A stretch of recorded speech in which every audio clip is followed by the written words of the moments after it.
Hi guys, today we're going to learn how to use Discord for beginners in 2026. First of all, unlock your phone and open the App Store or Play Store. Now, search for Discord in the search bar at the bottom or top. Once you find the app, just tap on Get or Install to download it. Now, open the Discord app. You will see two options, Sign in or Create Account. If you are new, simply create your account with email or phone. After setup, your main Discord screen will appear. Now you will see the main Discord interface. On the left side, tap the plus icon to join or create a server. You can either join public communities or make your own server. This is where all your Discord activities start.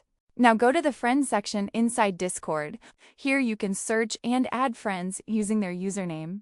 You can also start chatting or creating groups with them. Now open any server you joined. Inside the server, you will see different channels for chat and voice. You can send messages, join voice chats, or share content easily. Honestly, this is the main place where Discord becomes really useful. So guys, that's how you can easily use Discord as a beginner in 2026. Just follow these steps and you'll be able to chat and join communities smoothly. If this helped you, make sure to subscribe and comment for more easy tech tutorials.